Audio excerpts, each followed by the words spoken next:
ভোটের আগে ফের হুমকির রাজনীতি, বিজেপির হয়ে ভোট করালে ঘরবন্দি করার নিদান। চপড়ায় তৃণমূল নেতার মন্তব্যে বিতর্ক।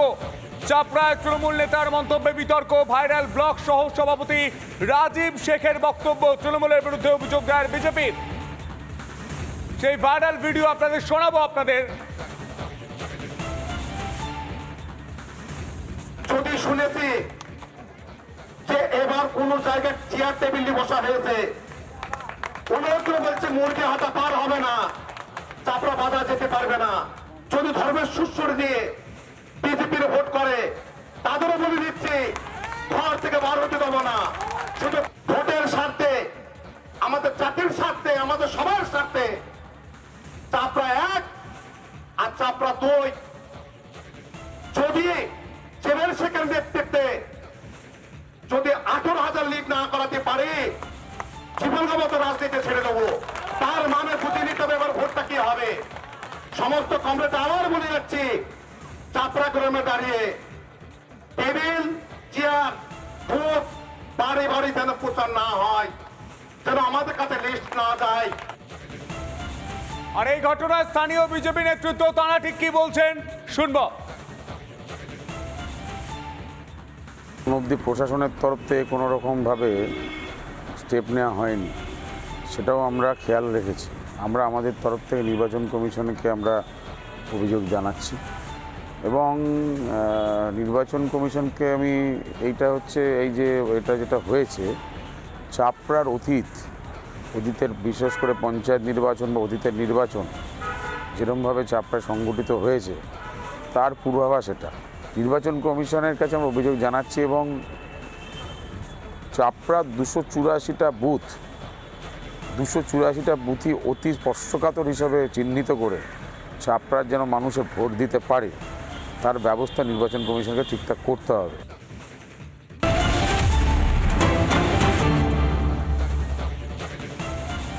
যে খবরে নজর রাখতে হচ্ছে, নিউ টাউনে ব্যক্তির মৃত্যু ঘিরে ধুন্ধুমার, 2 বোনের বিরুদ্ধে নির্যাতনের অভিযোগ। প্রতিবেশীদের 2 বোনকে মারধর উত্তেজিত জনতার। আরো বিস্তারিত জানবো, আমাদের সঙ্গে রয়েছেন আমাদের প্রতিনিধি আনন্দমোহন। আনন্দমোহন, এই কি ঘটনা ঘটেছে, কি ছবি উঠে আসছে আনন্দমোহন?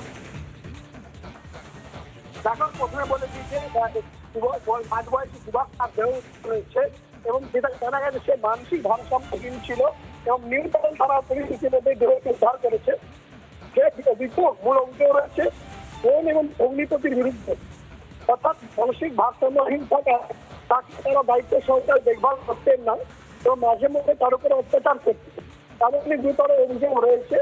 তার পরিপ্রেক্ষিতে আজকে সকালে স্থানীয় লোকজন জানতে পারে ওই যুবকটি মারা গেছে এবং তারা কিন্তু তখন বাড়িতে দুদিন থেকে না বেরোয়, তারা যখন উদ্ধার করে পুলিশও খবর দেয়, দেহটি উদ্ধার করে নিয়ে যায় বাড়ির বোন এবং তারা যখন আসে তারপর চড়া হয় স্থানীয় লোকজন এবং তাদেরকে মারধর করা হয়। ইতিমধ্যেই দেহটি উদ্ধার করে ময়নাতদন্তে পাঠানো হয়েছে। ঘটনা ঘটলে সমস্ত খতিয়ে দেখছে নিউ টাউন থানার পুলিশ।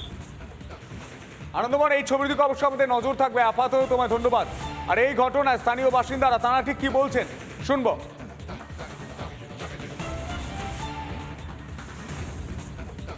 আমরা জানতে পারলাম যে খাবার দেয় উনি কালকে রাতে খাবার দিতে এসেছে এবং রাতে সন্ধ্যাবেলা খাবার দিতে এসে ও দরজা বন্ধ করে ঘরে শুয়ে রয়েছে এবং ও কোনো সাড়া দিচ্ছে না এবং বাচ্চা খাবার দিতে এসে প্রথমে, তারপরে ওনার দাদু এসে ডাকাডাকির পরে তাও সাড়া দেয়নি, উনি খাবারটা রেখে ওখান থেকে চলে গেছে।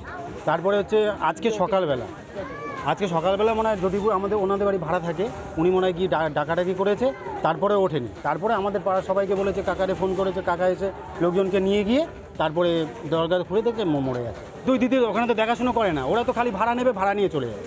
এরপর কি অত্যাচার করা হতো? খুব অত্যাচার করা হতো, খুব অত্যাচার। ওই জামাইবাবু মাজার বেল্ট খুলে মারতো।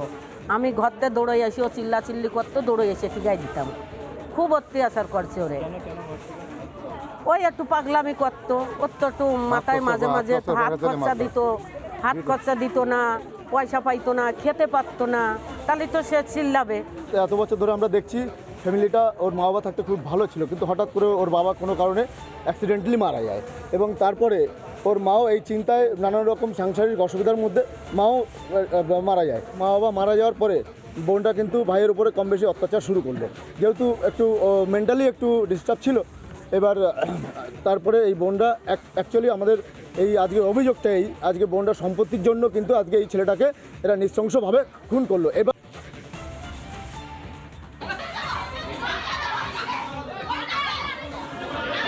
নিউ টাউনে এক ব্যক্তির মৃত্যু ঘিরে ধুন্ধুমার, দুই বোনের বিরুদ্ধে নির্যাতনের অভিযোগ প্রতিবেশীদের। দুই বোনকে মারধর, উত্তেজিত জনতার। সম্পত্তির কারণে খুন অভিযোগ স্থানীয়দের। নিউ টাউন থানার পুলিশ পরিস্থিতি নিয়ন্ত্রণে আনতে এই মুহূর্তে বিশাল পুলিশ বাহিনী।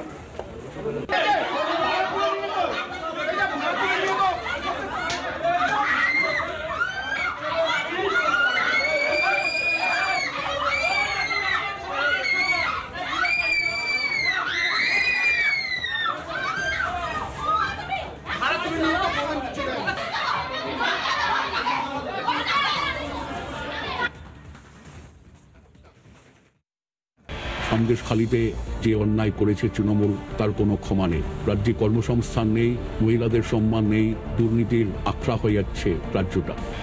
আমার রাজ্যটাকে সুন্দর করে সাজিয়ে তুলছিলাম। মনে রাখবেন, তৃণমূলের আমলেই কিন্তু বাংলায় বিজেপির বারবারিত। সামনে লড়াই, এ লড়াই লড়তে হবে, এ লড়াই জিততে হবে।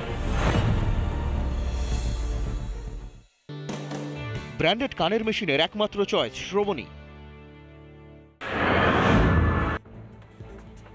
মালদায় ভোট প্রচারে শুভেন্দু অধিকারী দলীয় প্রার্থীদের সমর্থনে প্রচার। মালদা দক্ষিণের রোড শো শুভেন্দু অধিকারী, শ্রীরূপা মিত্র চৌধুরীর সমর্থনে প্রচার। অন্যদিকে খগেন মুর্মু, অন্যদিকে শ্রীরূপা মিত্র চৌধুরীর সমর্থনে দুই প্রচারে অংশগ্রহণ করেন শুভেন্দু অধিকারী। দুই প্রার্থীর হয়ে প্রচারে আজ মালদায় রাজ্যের বিরোধী দলনেতা শুভেন্দু অধিকারী। রাজ্যের উত্তর থেকে দক্ষিণ তিনি দলীয় প্রার্থীদের হয়ে প্রচার করছেন।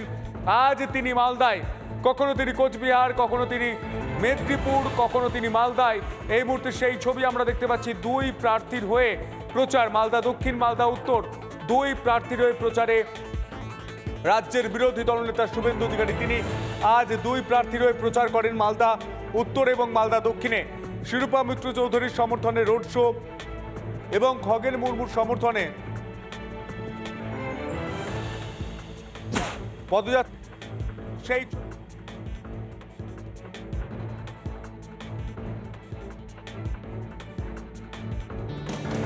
ব্র্যান্ডেড কানের মেশিনের একমাত্র চয়েস শ্রবণী।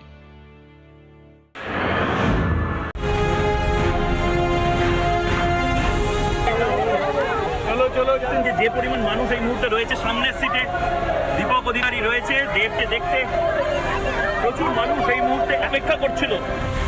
তুমি বলছো এই যে এত লোকজন আছে তার জন্য তোমার আক্রমণ করার দরকার নেই, মানে মানুষের ভালোবাসাতেই তুমি জিতে যাবে। এটা কি আবারও বলছি, এটা কি তৃণমূলের পেশমা না দীপক অধিকারী পেশমা? শেখাতে পারে ব্যক্তিগত নিজের শিক্ষা। সারা রাত সারাদিন ধরে প্রচার দেখো, চলো এসো, সবাই তো শুরু।